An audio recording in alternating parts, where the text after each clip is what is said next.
Hello बच्चों, let's read this question. The question say that methanoic acid like ethanoic acid can be halogenated in the presence of red phosphorus and Br2. Question में हमसे बोला गया है जैसे ethanoic acid red phosphorus और Br2 के presence में halogenated हो जाता है, वैसे मिथेनोइक एसिड होगा कि नहीं ये हमको बताना है। तो सबसे पहले समझेंगे की कॉन्सेप्ट होगा केमिकल प्रॉपर्टीज ऑफ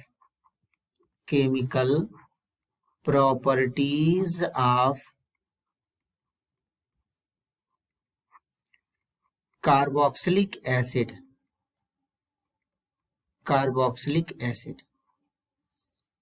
तो सबसे पहले यहां पर लेंगे इथेनोइक एसिड CH3COOH, इसे इथेनोइक एसिड कहते हैं। जब इस इथेनोइक एसिड को ट्रीट करेंगे Br2 रेड फास्फोरस के साथ में, वर्कअप यहां पर वाटर लेंगे तो बनेगा CH3 की जगह पे CH2 हो जाएगा, तो यहां पर ब्रोमीन लग जाएगा और COOH लगेगा। इसे बोलते हैं मोनो ब्रोमो एसिटिक एसिड।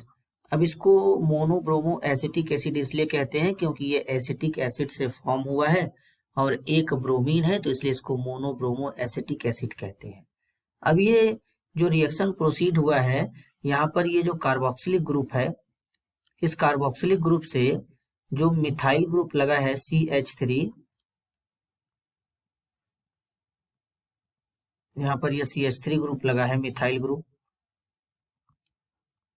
तो इस CH3 ग्रुप में ये जो कार्बन है इसको अल्फा कार्बन कहते हैं, और इस पे जो 3 हाइड्रोजन है इस अल्फा कार्बन पे, इन तीनों को अल्फा हाइड्रोजन कहते हैं। तो ये रिएक्शन संभव हो पाया है इस अल्फा हाइड्रोजन के वजह से, और जितने टाइम्स अल्फा हाइड्रोजन यहाँ पे प्रेजेंट है उतने टाइम ये रिएक्शन प्रोसीड हो सकता है। अभी यहाँ पर ये मोनो ब्रोमो एसिटिक एसिड तो बना है, अभी यहाँ पर 2 अल्फा हाइड्रोजन है, तो मतलब ये रिएक्शन 2 टाइम्स और प्रोसीड कर सकता है रेड फास्फोरस Br2 के साथ में, और जब अल्फा हाइड्रोजन खत्म हो जाएगा तो ये रिएक्शन स्टॉप हो जाएगा। तो इस तरीके से यहाँ पर ये रिएक्शन प्रोसीड होता है, और इस रिएक्शन का नाम होता है HVZ रिएक्शन। अब HVZ का पूरा नाम होता है हेल वोलार्ड जेलेंस्की रिएक्शन। अगर यही रिएक्शन हम लोग देखें मिथेनोइक एसिड में, जैसे कि फॉर्मिक एसिड HC+OOH, इसे कहते हैं मिथेनोइक